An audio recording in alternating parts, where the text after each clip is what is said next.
ఎడారిలో ప్రవాహములు. వారు చూడగా ప్రభుని మహిమ మేఘములలో వారికి అగపడెను. నిర్గమకాండం 16:10.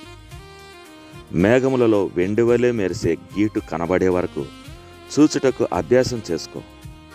నిన్ను నిరాశపరుచు దేనికి లొంగిపోకు. నిరుత్సాహపడిన వారు నిస్సహాయులవుతారు కనుక వారు సాతాను తంత్రమును ఎదిరింపలేరు. ఇతరుల కొరకు ప్రార్థించుటలో పోరాడలేరు కూడా.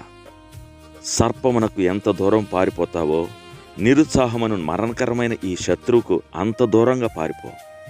దీనికి విముఖుడుముక. అలాంటి సమయంలో దేవుని వాగ్దానాలను వెతికి ఈ వాగ్దానం నాదేనని గట్టిగా చెప్పు.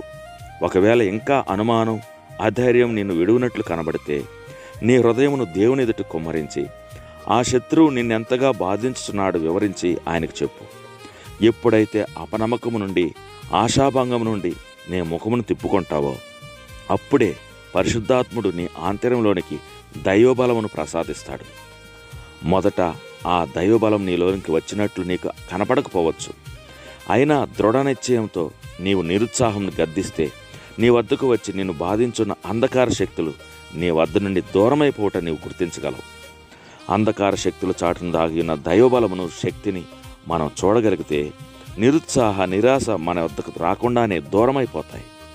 క్రీస్తు నామమున దేవుని సహాయం కొరకై యథార్థంగా ఆయన వైపు తిరిగిన ప్రతి బలహీన విశ్వాస పక్షముగా ఆయన యందలి సులక్షణములన్నీ ఉంటాయి.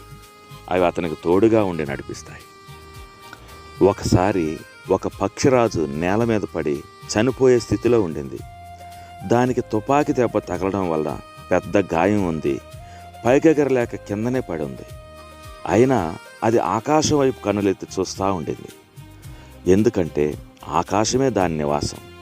అక్కడనే అది ఆడుకుంటూ, ఆనందిస్తూ తన బలమంతటిని బయలుపరుస్తూ జీవించింది. గాలితో పెనుగులాడుచూ పైకి పోతూ ఉండేది. అయితే అది తన ఉన్నత స్థానం నుండి కిందకి దిగటం వలనే వేటకాని తుపాకీ దెబ్బకి గురి అయిపోయింది.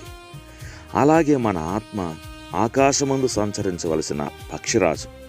దాని నివాసం ఇది కాదు, పైలోకమే దాని స్థానం. ఇక్కడ జరుగుతున్న పోరాటాలన్నీ గాలి తుఫానుల వంటివి కనుక అది పైకి చూస్తే దానిని ఏదీ ఓడించదు, చంపదు.